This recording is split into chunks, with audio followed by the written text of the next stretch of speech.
ஜன்னல் சமூகத்தின் சாளரம். மாதம் இருமுறை வெளிவரும் குடும்ப இதழ். அவரே தொகுதி மாறி நிற்கிறாருன்னு அவர் தான் கேட்கணும், இல்லைன்னா அங்க இருக்கக்கூடிய தொகுதி மக்களை நீங்க கேட்க வேண்டும். எங்க தலைவர் அதே தொகுதியில போட்டிடுறாருன்னா அவர் சொல்லியிருக்கக்கூடியதை செய்வார் என்ற நம்பிக்கை மக்களுக்கு இருக்கு. மக்களுடைய கோரிக்கை அவர் அதே தொகுதியிலே போட்டியிட வேண்டும் என்பது. அதே போல அண்ணன் தளபதி அவர்களும் கொளத்தூர்லேயே மறுபடியும் போட்டியிடுகிறார்கள். அவங்களுக்கு அவங்க மேல இருக்க நம்பிக்கை அந்த தொகுதியிலேயே போட்டியிடுகிறார்கள். எங்கள் தேர்தல் அறிக்கையை பார்த்துவிட்டு இப்ப என்னென்ன மாத்தி எழுதலாம்னு யோசிச்சுட்டு இருப்பாங்க. எனக்கு தெரிஞ்ச எந்த உட்கட்சி பூசலும் எனக்கு தெரிஞ்சு இல்லைங்க. உங்களுக்கு ஏதாவது தெரிஞ்சிருந்தா சொல்லுங்க, அப்புறம் எப்படி சமாளிக்கிறதுன்னு சொல்லலாம். பல இடங்கள்ல வேட்பாளரை மாற்றணும்னு சொல்றது வாய்ப்பு கிடைக்காதவர்கள் சொல்லக்கூடியதுதான். ஆனா பொதுவாக 2-3 நாள் அது சரியாகி எல்லாரும் ஒன்னா சேர்ந்து பணியாற்றுவார்கள். அவங்களுக்கு அவங்க மேல இருக்கக்கூடிய நம்பிக்கைங்க. முதல்வர் ஜெயலலிதா ஆட்சியில இருந்த 5 வருஷமும் நான் மதுவிலக்கை கொண்டு வர மாட்டேன் என்று தெரிவித்தார்கள். இப்ப தேர்தல் பயத்தினால படிப்படியாக மதுவிலக்கை கொண்டு வரேன்னு சொல்றாங்க. மக்கள் நம்ப தயாராக இல்லை. அது போலதான் அவங்களுடைய தேர்தல் இருக்கக்கூடிய வேட்பாளர்களும் ஒரு வேட்பாளரை போட்டுட்டு இப்ப பயத்தினால தெரியுது அவங்களுக்கு நல்லா, அதனால மாத்திக்கிட்டே இருக்காங்க. தேர்தல் நேரத்தில் மக்களை சந்தித்தார்.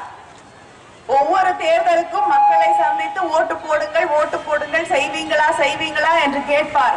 ஆனால் அவர் மக்களுக்கு ஒன்றும் செய்ய மாட்டார். மறுபடியும் தேர்தல் நேரத்தில் மறுபடியும் வாக்காளர் பெருமக்களே என்று பெண்களை பார்த்து என்னை காப்பாற்றக்கூடிய தெய்வங்களே என்று சொல்லுவார். ஆனால் அந்த பெண்களுக்கு என்னென்ன கஷ்டங்களை தர முடியுமோ அத்தனையும் தருவார். அதுதான் ஜெயலலிதா அவர்கள். ஆனால் தலைவர் கலைஞர் அவர்கள் மக்களுக்காக உழைக்கக்கூடிய ஒரு தலைவர். தேர்தல் நேரத்தில் கூட முதலமைச்சர் ஜெயலலிதா அவர்கள் மக்களை பார்க்க அவர் வருவதில்லை.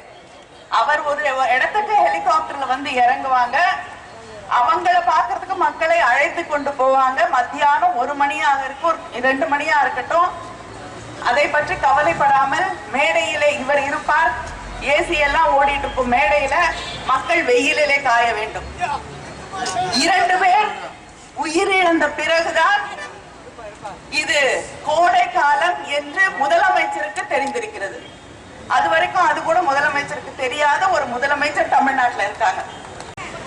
விவசாயிகளின் நிலை பற்றி சிந்தித்து பாருங்கள். இவங்க ஆட்சிக்கு வந்த பிறகு எத்தனை விவசாயிகள் தற்கொலை செய்து கொள்ளக்கூடிய ஒரு நிலை ஏற்பட்டிருக்கிறது என்று சிந்தித்து பாருங்கள். 7000 கோடி விவசாய கடனை ரத்து செய்து விவசாயிகளை காப்பாற்றிய தலைவர் கலைஞர் அவர்கள். ஆனால் விவசாயிகளின் தற்கொலைக்கு காரணமாக இருக்கக்கூடிய ஒரு முதலமைச்சர் ஜெயலலிதா அவர்கள்.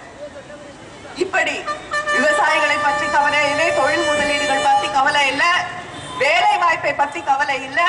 இவங்க செய்திருக்கக்கூடிய ஒரே சாதனை 6800 டாஸ்மாக் கடைகளை, சாராய கடைகளை திறந்திருக்காங்கல்ல, அது மட்டும்தான் ஜெயலலிதாவோட சாதனை.